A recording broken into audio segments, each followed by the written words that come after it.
Islamismo.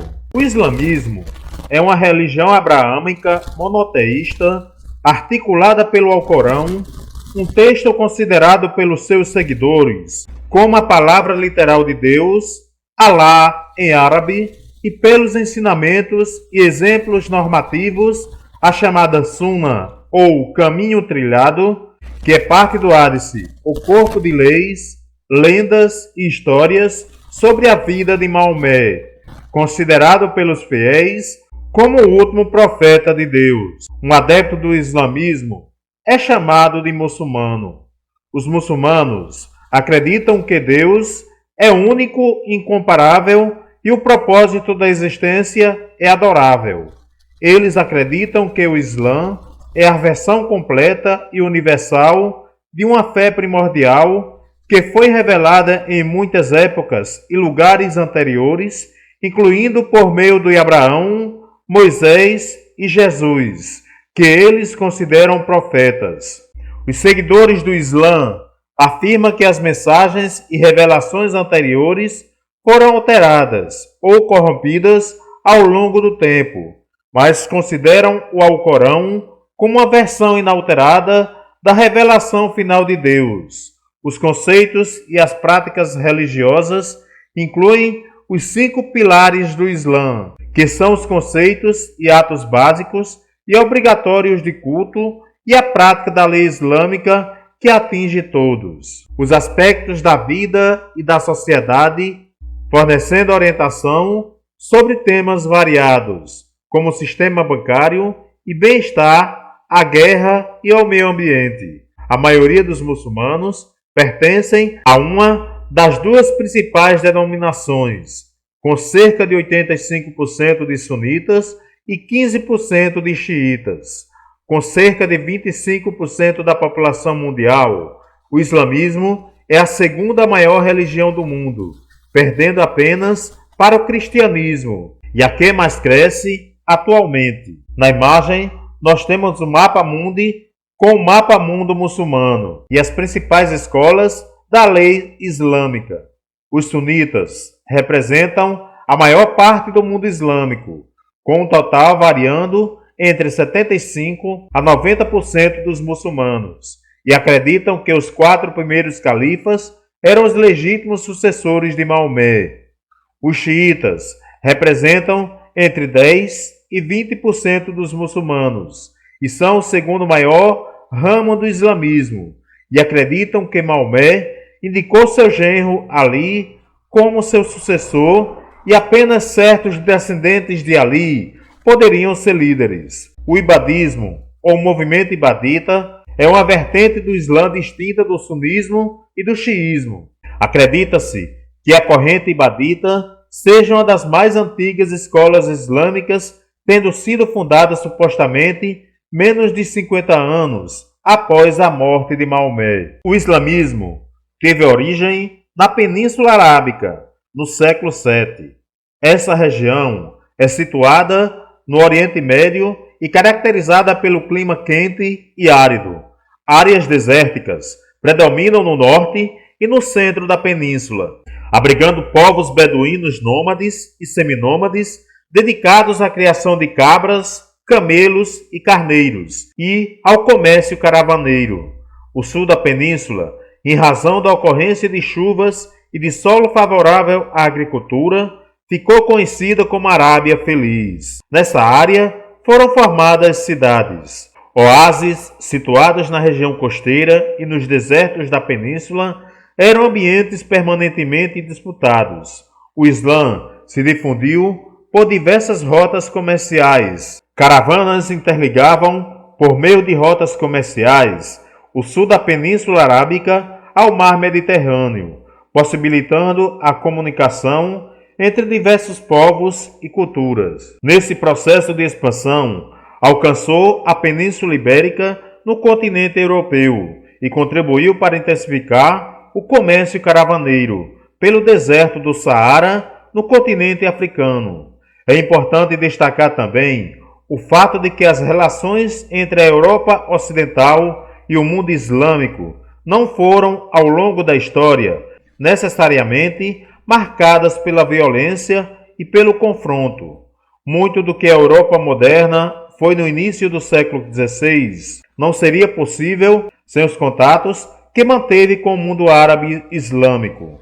A imagem do mundo islâmico que tem sido difundida, bem como de suas práticas religiosas, baseada nas ações de grupos terroristas que se contrapõem ao Ocidente e ao seu universo político, é bastante problematizada, pois o Islã é muito heterogêneo, complexo e multifacetado, não devendo ser reduzido à existência de eventuais grupos fundamentalistas comuns também em todas as religiões do globo. Nas imagens, nós temos dois mapas que retratam a Península Arábica no século VII, período conhecido como Arábia pré-islâmica. A cidade de Meca, na atual Arábia Saudita, era povoado por indivíduos de diferentes configurações sociais e estilos de vida, como nômades dedicados à criação de camelos, carneiros e cabras, e pessoas com residência fixa que viviam em oásis ou pequenos vilarejos e realizavam principalmente atividades comerciais e agropastoris. Os habitantes dessa região falavam vários dialetos árabes e tinham como característica comum a prática do politeísmo, que atraía peregrinos árabes em busca de cultuar seus símbolos sagrados. A cidade também era um importante eixo que articulava as rotas do comércio caravaneiro, fundamentais para a difusão do islamismo por toda a península no século VII. No século V, Meca era um dos principais pontos comerciais da região e estava sob domínio da tribo dos Coraixitas. A cidade era também um importante entreposto de abastecimento de água das caravanas de mercadorias que vendiam produtos de diferentes locais da Ásia, da África e da Europa. A importância de Meca também estava relacionada ao enfraquecimento da Rota da Seda, eixo comercial que ligava a China ao mar Mediterrâneo. Parte de sua riqueza provinha do fato de a cidade ter sido convertido nessa época em importante centro religioso para qual diversos grupos árabes peregrinavam a fim de cultuar seus símbolos sagrados. Um desses símbolos era a Pedra Negra, um meteorito considerado sagrado para os seguidores das religiões politeístas de então. Depois, a Caaba, o templo em que era guardada a Pedra Negra, tornou-se mais importante centro de peregrinação dos seguidores do Islã. Na imagem, nós temos uma visão noturna atual de Meca. Muhammad, também conhecido como Maomé, foi o fundador do Islã. Ele nasceu na cidade de Meca por volta de 570. Membro da tribo dos Coraixitas, acompanhava seu tio Abu Talib nas caravanas de mercadores. Nessas viagens, Maomé provavelmente entrou em contato com religiões monoteístas, como o judaísmo e o cristianismo. Aos 25 anos, ele conheceu Khadija, viúva e dona da caravana em que trabalhava, uma das figuras importantes da elite de Meca, e se casou com ela. Por volta dos 40 anos, Maomé desfrutava de uma posição socioeconômica confortável. Segundo a tradição islâmica, em 610, enquanto meditava no Monte Hira, nas proximidades de Meca, Maomé teve visões, nas quais Deus falou com ele por meio do arcanjo Gabriel. De acordo com a tradição, o arcanjo revelou ao profeta parte de um livro chamado de Alcorão, ou Alcorão, que significa as recitações. Daquele momento em diante, Maomé deveria transmiti-las às outras pessoas. Todas as revelações feitas por Gabriel a Maomé durou 23 anos. Khadija foi a primeira a se converter ao islamismo e desempenhou papel central na propagação da fé muçulmana. Maomé e Khadija tiveram 4 filhos, mas só uma de suas filhas, Fátima, sobreviveu à dura infância naquela região inóspita. Khadija e Fátima são as 2 personagens femininas mais reverenciadas na história islâmica. Na imagem, nós temos uma gravura do século XIV, na qual o profeta Maomé recita o Alcorão. Na primeira imagem, nós temos uma miniatura persa do século XV que retrata a ascensão de Maomé ao céu. Na segunda imagem, nós temos uma gravura otomana retratando o momento da revelação pelo anjo Gabriel do Alcorão ao profeta Maomé. Na imagem, nós temos ilustração de cerca de 1315, na qual Maomé, juntamente com representantes das 4 tribos, deslocam a Pedra Negra. A palavra Islã, traduzida do árabe para o português, significa submissão ou obediência a Deus. Muitas das características do islamismo são semelhantes à do judaísmo e do cristianismo. As 3 religiões exigem do fiel, por exemplo, um comportamento ético e a obediência aos desígnios do mesmo Deus, que se revela desde a criação da humanidade. Segundo a fé islâmica, a palavra de Deus foi transmitida de forma definitiva a Maomé. Por isso, ele é considerado o mais importante profeta do Deus único, Alá.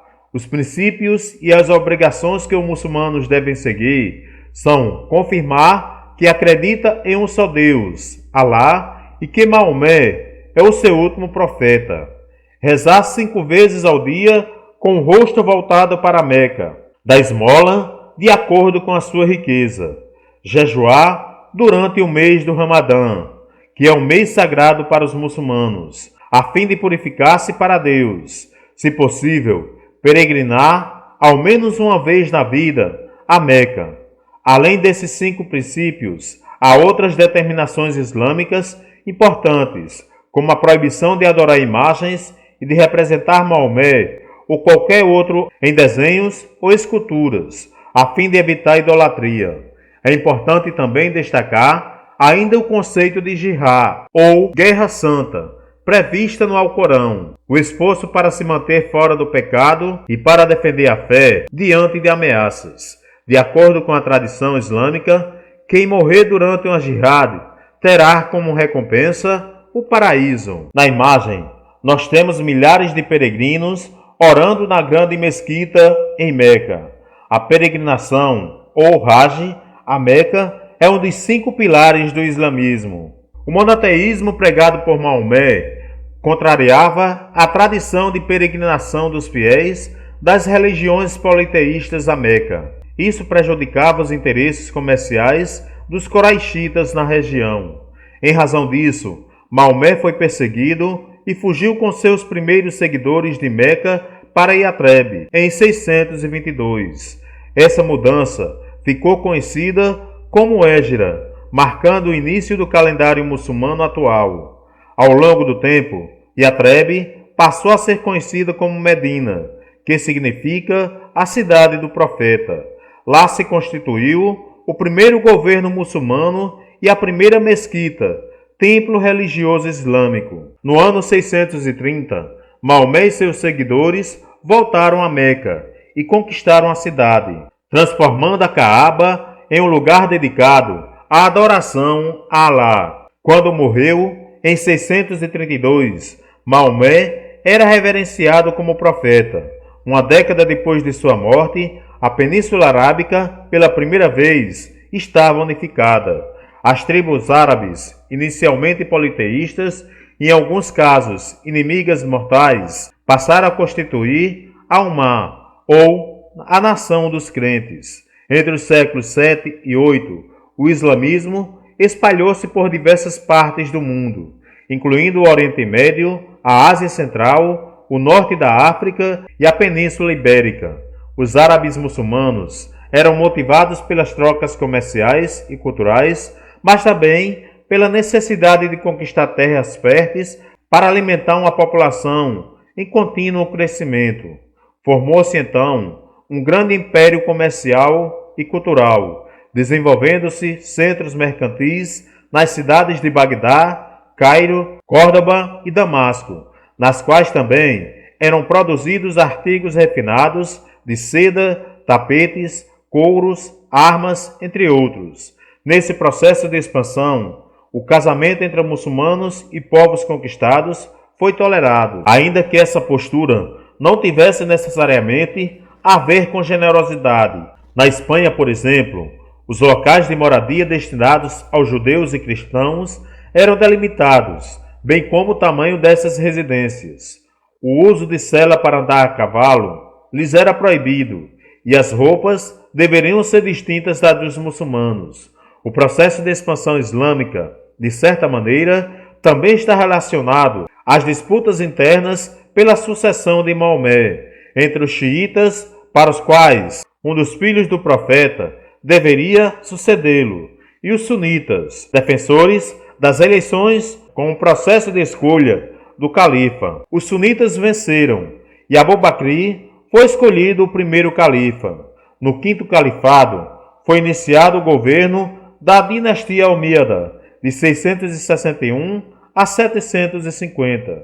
Nesse período, o califado tornou-se hereditário e sua sede foi transferida de Meca para Damasco, na Síria. Os Omíadas foram derrotados pelos Abássidas em 750, que escolheram Bagdá, no atual Iraque, como sede do califado. Os Omíadas migraram para a Península Ibérica e fundaram um segundo califado, o de Córdoba, que durou de 929 a 1031. Um terceiro, o Califado do Egito, de 969 a 1171, formado por um grupo de dissidentes dos xiitas, foi constituído no norte da África, opondo-se aos Abássidas de Bagdá. Na imagem, nós temos um mapa mostrando a expansão islâmica pelo Velho Mundo. Antes da chegada dos muçulmanos, já havia na África rotas comerciais no deserto do Saara, que ocupava cerca de 30% do continente,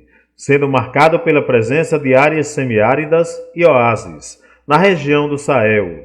O Sahel atraía particularmente os berberes e seus rebanhos. Com o tempo, o contato entre diferentes povos possibilitou o desenvolvimento de uma ampla rede de comércio intensificada com a introdução de camelos a partir do século III a.C., capazes de percorrer longas distâncias. Esses animais ampliaram consideravelmente o alcance das rotas comerciais locais, ligando principalmente, pela ação das caravanas berberes, à África subsaariana, ao mundo mediterrâneo e ao Oriente Médio. O Islã expandiu-se pelo norte do continente africano a partir do século VII. Foi levado pelos comerciantes que percorriam o Egito e o chifre da África, e, sobretudo, por exércitos muçulmanos. Nesse processo, ouro e marfim africanos eram vendidos na Península Arábica e na Índia, por mercadores árabes e africanos. A região era habitada por beduínos que sobreviviam criando animais ou integrando os exércitos islâmicos. À medida que os muçulmanos se espalharam pelo norte do continente, converteram os povos berberes que dominavam as rotas comerciais do Saara. O Império de Gana, na África Ocidental, entrou em contato com mercadores muçulmanos por volta do século X. Entretanto, a difusão do Islã foi intensificada com a chegada dos almorávidas, que invadiram Gana com o intuito de converter a população local ao islamismo. Apesar de parte da população não ter se convertido, houve uma fragmentação política que favoreceu a tomada do poder no início do século XIII, pelo Império do Mali. Esse império, fundado por Sundiata Keita, que governou entre os anos 1235 e 1255, também recebeu influência do Islã. Praticamente um século depois, durante o governo de Mansa Musa, boa parte das cidades da região se transformaram em importantes redutos do islamismo africano, abrigando um número considerável de mesquitas, escolas corânicas e madrasas. Com a intensificação das trocas comerciais, pequenas aldeias agrícolas tornaram-se importantes centros de negócios, riqueza e poder. Em cidades como Timbuktu e Djané, localizados no Império do Mali, cobrava-se tributos de passagem e direitos alfandegários. Produziam-se cereais para exportação e artigos de couro e metal. Recebia-se o sal do deserto, prestavam-se serviços diversos, quase todos relacionados à chegada e partida das caravanas. Nesse período, os comerciantes africanos convertidos ao islamismo disseminaram a religião ao sul da região do Saara. Na imagem, nós temos a representação de Mansa Musa, à direita, em detalhes do Atlas Catalão de 1375. À direita de Mansa Musa aparece, escrito em árabe: "Este senhor negro é aquele muito melhor dos negros de Guiné. Este rei é o mais rico e mais nobre senhor de toda esta parte, com abundância de ouro em sua terra."